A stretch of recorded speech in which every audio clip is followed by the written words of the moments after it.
আসসালামু আলাইকুম, কেমন আছেন আপনারা? আলহামদুলিল্লাহ আমি ভালোই আছি। টিকটকে দুইটা ভিডিও ভাইরাল হইতেছে। সেই ভিডিও দুটো হচ্ছে এরকম যে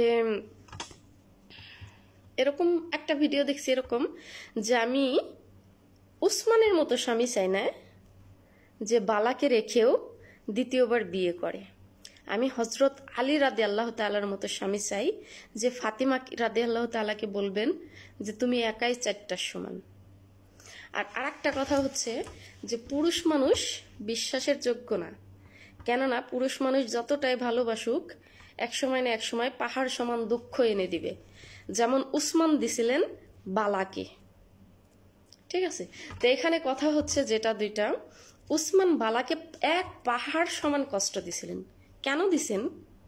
ওসমানকে বালাকে নির্যাতন করতেন, বালাকে বন্দি করে রাখতেন, বালাকে ভালোবাসতেন না, বালাকে কষ্ট দিতেন, নির্যাতন করতেন, জালিমের মতো ব্যবহার করতেন না, কিচ্ছু করতেন না। উনি যথেষ্ট ভালোবাসতেন বালাকে, নিজের কলিজার থেকেও বেশি ভালোবাসতেন। ঠিক আছে, তো এখন উসমান যদি আল্লাহ তাআলার আদেশ মানতে গেলে যেটা বালা কষ্ট পায়, এতে তো উসমানের কিচ্ছু করার নাই নাকি? ওসমান আল্লাহর আদেশ মানতে যেয়ে একজন অসহায় মেয়েকে বিয়ে করছে, এতে যদি বালা কষ্ট পায় তাহলে উসমানের কি আসা যায়? তাওয়াক্কাল আলাল্লাহ, কিচ্ছু আসা যায় না। ঠিক আছে, আর আল্লাহর আদেশ মানছে উসমান, সেটা যদি বালা না সহ্য করতে পারে সেটা হচ্ছে বালার বদনসিব। ঠিক আছে, সেটা হচ্ছে বালার বদনসিব যে আল্লাহর আদেশ মানছে ওর স্বামী, সেটা ও মানতে পারতেছে না। এটা বালার অধৈর্যশীলতা। এতে যদি বালা কষ্ট পায়, কান্নাকাটি করে, এটা তো বালার অধৈর্যশীলতা। বালার মানে আর কি বলবো, যাই হোক, বেশি কিছু আর বলি না। ঠিক আছে, তো এরকম চিন্তা ভাবনা করবেন না। আর আরেকটা কথা বলছেন যে হয়তো আলীর মতো স্বামী চাই। আপনি কি জানেন ওই আলী রাদি আল্লাহ তাআলাও না 9টা বিয়ে করছিলেন, জানেন বোন? তবে একসাথে 9টা বিয়ে করছিলেন না, 4টা করে রাখতেন। ঠিক আছে, 4টা করে রাখতেন। আর তার থেকে সবচেয়ে বড় কথা হচ্ছে যে পুরা বিনতে হাওয়াদের যেভাবে চলতে বলছে, কার মতো চলতে বলছে? খাদিজার মতো বলে নাই, আয়েশার মতো বলে নাই, তোমার ওই যে মারিয়মের মতো বলে নাই, তোমার ওই যে হাওয়া আলাইহিসসালামের মতন বলে নাই। কার মতন বলছে? ফাতিমা রাদিয়াল্লাহু তাআলার মতো জীবনযাপন করতে বলছেন। তাহলে এতে কি বোঝা যায়?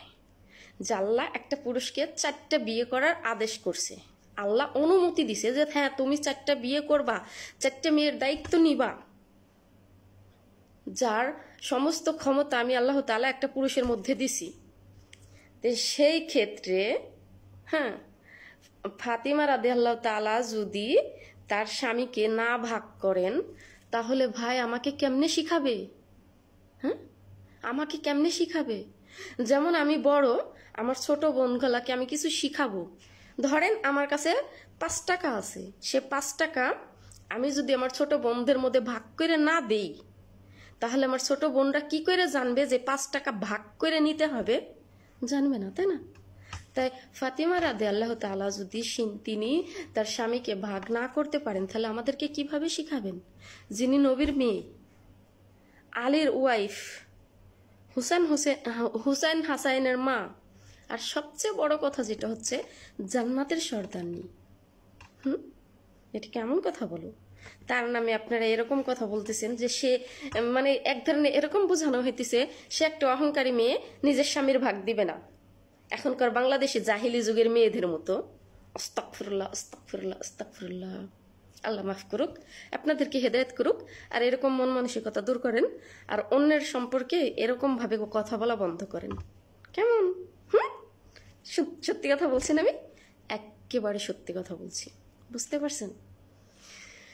সবকিছু যায় না শুনে তারপরে বলতে হয় ভাই, না যায় না। আমি শুধু এতটুকু জানি, ওই যে ফাতিমা রাদিয়াল্লাহু তাআলা কোরআন পড়তেছিলেন, যে এখানে আল্লাহ তাআলা কোরআনের মধ্যে বলছে যে এখানে তোমার স্বামীকে তুমি 4টা ভাগ করো, বা আমি আল্লাহ আদেশ করলাম যে পুরুষ মানুষ 4টা বিয়ে করার পরে, ওইখানে আস্তে আস্তে পড়তেছিলেন, উনি আস্তে আস্তে পড়তেছিলেন যাতে আলীর কান পর্যন্ত না পৌঁছায়।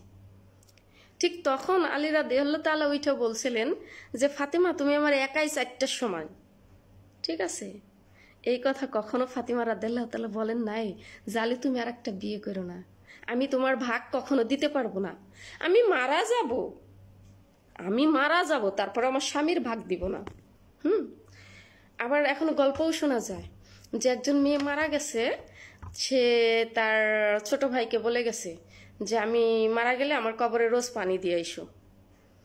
আর স্বামীর কাছে জিজ্ঞাসা করছে যে আমি মারা যাওয়ার কতদিন পরে তুমি বিয়ে করবে না? তো লোকটা বলছে যতদিন তোমার কবরের মাটি না শুকাবে ততদিন।